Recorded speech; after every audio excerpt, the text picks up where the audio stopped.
Banyakubahwa abamenyesha makuru mwese mwitavye ubutumire twabashikirije ndabaramukije amahoro y'Imana. Ndabakengurukiye ko mwitavye ubutumire twabashikirije.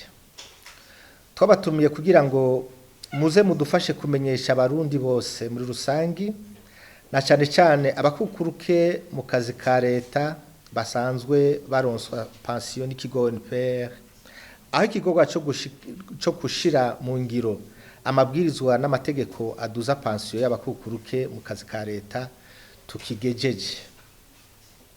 Banyakubahwa abamenyesha makuru, ibwirizwa numero 1 agakoni ubusa gatanu yo kuwa 30 ndamukiza mwaka wa 2026 rihindura ingingo zimwe zimwe zibwirizwa numero 1 agakoni ubusa 9 yo kwa 14 ntwarante mwaka wa 2022 naryo rihindura ingingo zimwe zimwe zibwirizwa numero 1 agakoni 12 yo kwa 12 rusama mwaka wa 2022 rigenga ugukingira no gutekaniza kazoza abanyagihugu mu Burundi, rishinga ko pension ihabwa abakukuruke mu bisata vya leta mu rwego rw'ubucamanza, mu rwego rwo kwivuna abansi hamwe n'urwo kubungabunga umutekano, abakozi bakokira urwego rw'ubutungane,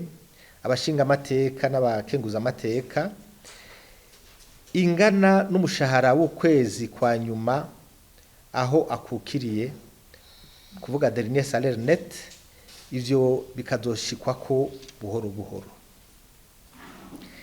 Ingingo yaryo ya kabiri akace ka kabiri ivuga ko ukuntu pension izoja iraduga bizotomorwa n'itegeko ry'umukuru w'igihugu. Ingingo ya kabiri agace ka kabiri y'itegeko ry'umukuru w'igihugu numero 100 agakoni ubusa 82 yo kuwa 2026 ruheshi mwaka wa 2026 rivuga ko iduzwa rya pension y'abakukuruke mu kazi ka leta rikorwa. Ishinga ko iduzwa rihera ku bice by'ijana 60 by'umushahara wa nyuma w'ukwezi. Ingingo ya gatatu y'iryo bwirizwa ryavuzwe aho hejuru ivuga ko pension yahabwa abakukuruke mu bisata vya leta bagiye mu zabukuru imbere y'uko iryo bwirizwa rija mu ngiro iduzwa ku rugero rushingwa n'itegeko ry'abashikiranganje babiri, uwo mu vyajejwe harimwo ubutunzi n'uwo mu vyajejwe harimwo gutegekaniriza kazoza abakozi, ariko iyo pension itoja munsi y'amafaranga 30,000 vy'amarundi. Mu gushira mu ngiro iyo ngingo y'ibwirizwa twavuze, abo bashikiranganje duhejeje kuvuga barashize imikono ku itegeko numero 570 agakoni 540 agakoni 1676 yo kuwa 2026 ruheshi umwaka wa 2026 riduza pension yabo bakukuruke ku rugero rw'ibice by'ijana 30.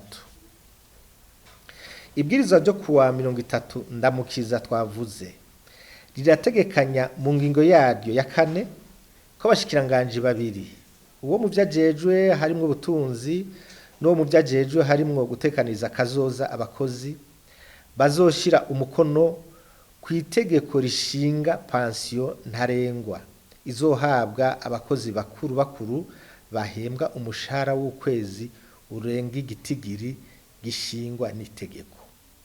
Mu gushira mu ngiro iyo ngingo y'iryo bwirizwa, amategeko abiri yarashizwe ko imikono n'abashikiranganje babiri, uwo mu vyajejwe harimwo ubutunzi n'uwo mu vyajejwe harimwo gutegekaniriza kazoza abakozi. Ayo mategeko nayo naya: irya mbere itegeko numero 570 agakoni 540 agakoni 1677 yo kuwa 29 ruheshi 2026 rishinga amafaranga 1,000,000 ibihumbi 450 y'amarundi nk'umushahara ntarengwa ufasha guharura pansiyo y'abakukuruke mu kazi ka leta.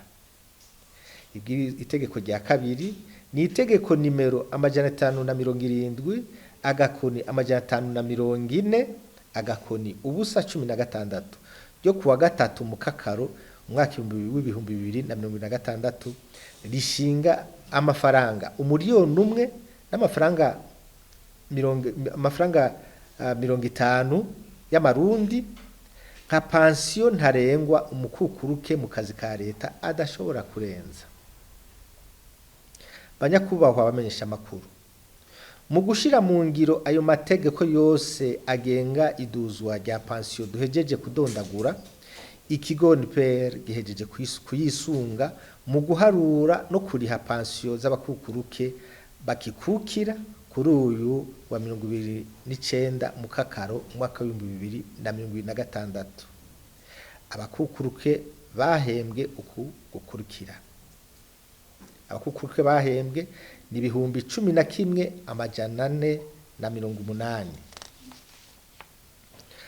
Amafaranga bari guhembwa atampinduka dukoresheje yari kuba umuriyaridi umwe ibiliyoni 365 amajana 226 n'amafaranga 30. Amafaranga bahembwe hisunzwe impinduka yabaye imiliyaridi 3 imiliyoni 523 amajana 585 n'amafaranga amajana 562.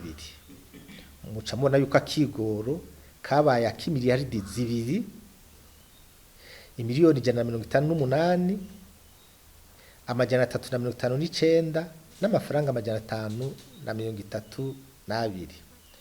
Banyakubahwa bamenyesha amakuru, twokura icigwa kihe mushigwa mu ngiro bw'iduzwa rya pansiyo y'abakukuruke bakukira ikigo ONPR.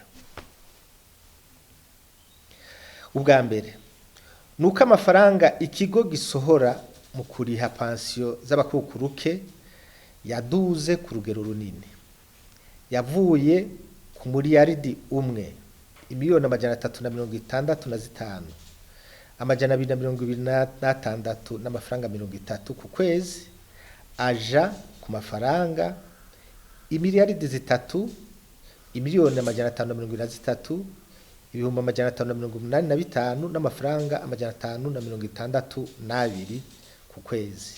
Bivuze ko ku kwezi hiyongereye ko imiliyaridi 2 imiliyoni 158 ibihumbi 359 hamwe n'amafaranga 532. Ubwa kabiri, ONPR ntiyaronse umushahara wa nyuma w'ukwezi dernier salaire net mensuel kugira ngo ironke umushahara w'ifatiro mu guharura pansiyo z'abakukuruke 2213. Babaye barahembwa hisunzwe uko vyahora bigenda mu kurindira ko bazana impapuro zemewe n'amategeko zituma hamenyekana umushahara w'ifatiro. Ni nk'aba bakurikira: abakukuruke babaye abashinga amateka canke abakenguza amateka ariko batigeze bakora mu bisata vya leta biziganiriza abakozi muri ONPR. Mu nama nshinga amateka na nkenguza amateka ntibahembwa umushahara bita salaire. Byaragoranye rero kuronka umushahara w'ifatiro kugira ngo duharure pansiyo yabo. Bwa kabiri, hariho abakukuruke batitabiriye akamo twabateye ko kuzana impapuro zemewe nka accreditif kugira ngo turonke umushahara w'ifatiro mu guharura pansiyo yabo. Twizigiye ko ubu bagiye kuzituzanira kugira ngo pansiyo y'ukwezi kwa gitugutu uzoharurwe byose bikwiye. Hariho abazanye impapuro bahembegwako bulletin de paie.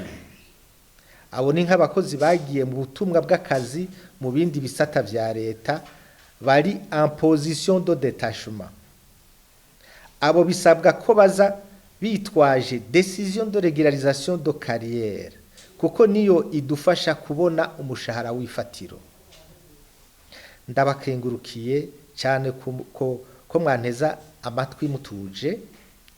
Imana ibahe umugisha.